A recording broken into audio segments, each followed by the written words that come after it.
Hey guys, welcome back to the channel Moudi life Bengali vlog. কেমন আছেন আপনারা সবাই? আশা করছি ভালো আছেন, আর আমিও খুব ভালো আছি। Good morning.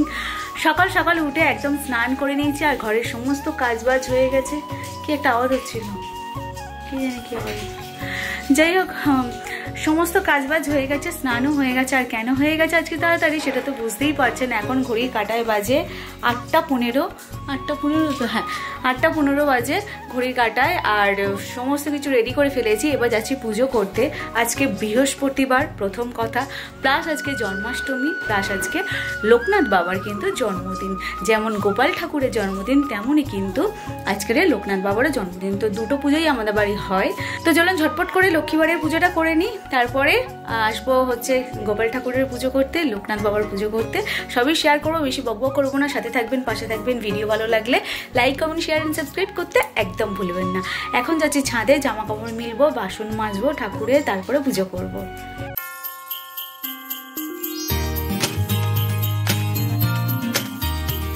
স্নান করতে গিয়ে দেখলাম জামা কাপড় সেই পরেইছে। ভাবলাম আজকের আর কিছু কাচাকুচি করবো না, কারণ আজকের পুজোর চাপটাও বেশি রয়েছে।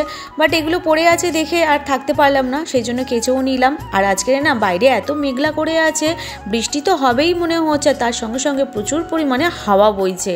যাই হোক, কেচে নিয়েছি, এগুলো মিলে দিয়ে শুকাবে না শোকাবে, একটু জলটা ঝরে গেলেই হবে। তো চলুন জামা কাপড়গুলো মেলে দিই। আর দেখুন কেমন মেঘলা করে আছে, আর হাওয়াটাও কিন্তু খুব ভালোই বইছে।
জামা কাপড় মেলে টিলে নিয়ে আমি গাছের ফুলও তুলে নিলাম, ঠাকুরের জায়গাগুলো পরিষ্কারও করে নিয়েছি, বাসনপত্র মেজে নিয়েছি। কালকে বাজারে গিয়েছিলাম, ফুল এনেছিলাম, এই যে এখানে ফুলের মালাও এনেছিলাম। আর ফুলের মালার কি দাম, বাপরে বাপ! এক একটা ফুলের মালা 10 টাকা করে পিস বলছে, অন্য সময়ে 5 টাকা 6 টাকা পিস থাকে। বাট আজ যেহেতু জন্মাষ্টমীর পুজো, সেহেতু কালকেরই ফুলের দাম প্রচণ্ড পরিমাণে ছিল। তো চলুন এবার ঝটপট করে পুজোটা সেরে নিই। সমস্ত কিছু রেডি করে নিয়েছি, ওপরে পুজো করব, তারপরে নিচে যাব। এই যে পূজা আমার কমপ্লিট হয়ে গেছে। আর এখানে দেখুন সাদা ফুল ফুটেছিল দুটো, কি সুন্দর লাগছে না সাদা ফুলটা। চলুন এবার নিচে যাওয়া যাক, আর বকবক করবো না। এই যে নিচে চলে এসেছি, এসে ঠাকুরের সমস্ত কিছু জোগাড়জাতি করতে শুরু করে দিয়েছি। ব্যাগ থেকে সব একে একে নামিয়ে রাখলাম, আর নামিয়ে একটু আলাদা করার চেষ্টা করছি। এদিকে হচ্ছে ফল টলগুলো আলাদা করে রাখলাম, আর এদিকে ছোলা মটরটা বার করে আমি আগে ভিজিয়ে দিলাম। ছোলা মটরটা সকাল সকাল ভিজিয়ে দেওয়াটা আমার আরও উচিত ছিল, বাট ঠিক আছে ভিজে যাবে, কারণ পুজো করতে করতে অনেক দেরি আছে, সেই জন্য এখন ভিজিয়ে দিলাম, ওটা ভিজে যাবে। আর এদিকে ফলগুলো আলাদা করে নিলাম, ফলগুলো মা পরে কেটে দেবে বললো। আর এদিকে আমি ভোগের জন্য সমস্ত কিছু রেডি করে নিচ্ছি, কারণ ভোগে তো অনেক কিছু আমাদের করতে হয়, প্রচুর রান্না করতে হয়। খিচুড়ি থেকে আরম্ভ করে লুচি, 5 রকম ভাজা ভুজি, সমস্ত কিছু করতে হয়, সুজি টুজি সব। আর এখানে দেখুন বেগুন, কাঁচকলা, তারপরে করলা, পটল, শাক, মানে এইরকম ভাজাভুজি করতে করতে দেখলাম আমার হয়ে গেছিলো 6 রকম ভাজাভুজি। আমাকে 7 রকম করতে হতো, নয় 5 রকম দেওয়া যায়, নয় 7 রকম দেওয়া যায়। সেই জন্য আর এক রকম বাড়িয়ে আমি করলাম কি, নারকোল কুচিয়েছিল হাজব্যান্ড মশাই, সেখান থেকে একটু নারকোল নিয়ে ভাজা করে 7 রকম করে দিয়েছি, কারণ 6 রকম দিতে নেই, 5 রকম দিতে হয়। 3 রকমও দিতে পারেন, 5 রকমও দিতে পারেন, 7 রকমও দিতে পারেন, জোর দেওয়া যায় না, বিজোড় দিতে হয়। তো এখানে আমি সমস্ত কিছু কাটাকুটি করতে বসে গেছি, আর মা ওইদিকে হেল্প করছে, সবাই মিলেই এই পুজোটা হচ্ছে। হাজব্যান্ড মশাইও হেল্প করে দিচ্ছেন। তো চলুন এইগুলো কাটাকুটি করে রেডি করে নিই, তারপরে কিচেনে যাব।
সমস্ত কিছু জোগাড় করেছি, করে নিয়ে তারপরে কিচেনে এসেছি।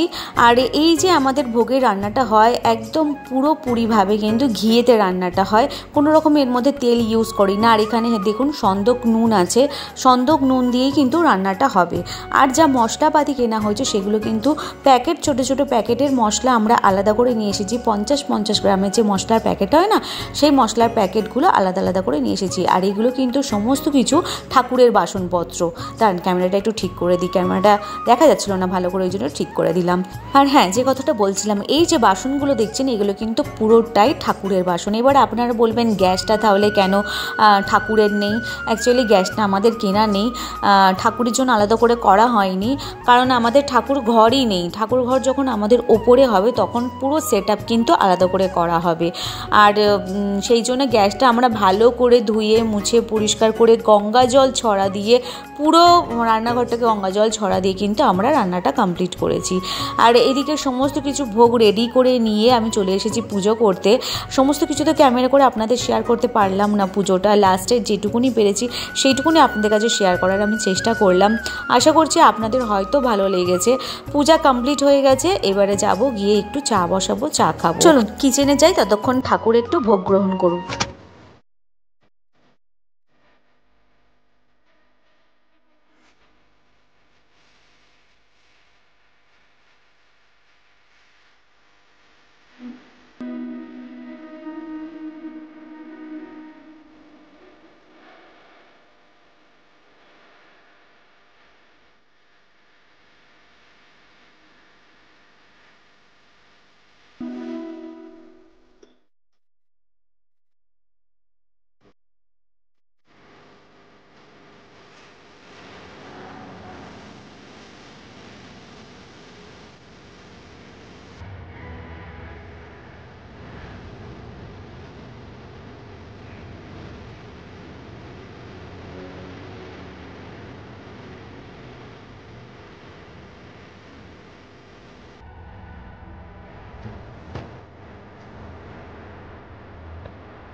তো ফাইনালি পুজো কমপ্লিট হয়েছে, একটু জল খেলাম, তবে কাজ এখনো প্রচুর রয়েছে, এখনো অনেক লুচি ভাজতে হবে। আর এই যে এগুলো সব ভাজাভুজি করতে হবে, তখন তো ঠাকুরের মতন করলাম। আর আলুর দমটা হয়ে গেছে, এই যে আলুর দমটা পুরোটাই হয়ে গেছে। এবার শুধু এগুলো ভাজবো আর লুচিটা টপটপ করে করবো। ছোটোবাবুকে আনতে যাওয়ার সময়ও হয়ে যাবে, ছোটোবাবুর পাপা যাবে নিয়ে আসতে, তো সেটা নিয়ে আজকে আর কোনো চিন্তা নেই, টেনশন নেই ওকে কে আনতে যাবে। তো চলুন ঝটপট করে এগুলো করে নিয়ে ফিরে আসছি। এই যে এখানে পটল ভাজা আর বেগুন ভাজাটা হয়ে গেছে, আর এখানে সব রকম একসঙ্গে ভাজা করে নিচ্ছি। আমি আর ধৈর্য কোলাতে পারছি না, সেই জন্য সব একসঙ্গে দিয়ে দিয়েছি।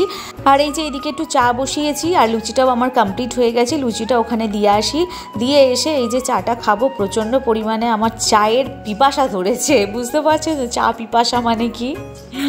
এখন বাজে 2টো, এখন বসেছি চা খেতে। এই যে চা খাচ্ছি, চা খাই তারপরে সব কিছু খাবো। প্রসাদ খেয়েছি, জল খেয়েছি, জল খেয়ে এখন বসেছি চা খেতে। শাশুড়িমা ওখানে বসে আছে চা খাবে বলে, দুজনে মিলে চা খাবো এখন। আর ছোটোবাবুকে নিয়ে আসতে গেছে ছোটোবাবুর পাপা। এখন হচ্ছে বিকেলবেলা, বড়োবাবু বিকেল মানে কি সন্ধে হতে যায়, বড়োবাবু ফিরে এসেছে, বড়োবাবুর জন্য খাবার রেডি করে দিয়েছি। এখানে কী কী আইটেম রয়েছে আপনারা দেখতেই পাচ্ছেন। এখানে দেখুন একটা আলু সিদ্ধ মাখা রয়েছে, ওটা কিন্তু পুরোটাই ঘি দিয়ে মাখা রয়েছে, একটু বেশি পরিমাণে ঘি দিয়ে মাখা হয়েছে, কারণ লোকনাথ বাবার সব থেকে প্রিয় খাবার হচ্ছে এই আলু মাখাটা। আর তার সাথে হচ্ছে নকুল দানা আর মিছরির দানা, এই 3টে জিনিস কিন্তু বাবা লোকনাথের প্রিয় খাবার।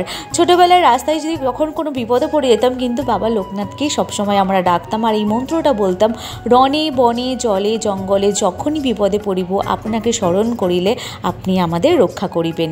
এখনও কিন্তু বিপদে পড়লে এই মন্ত্রটা জাপ করি।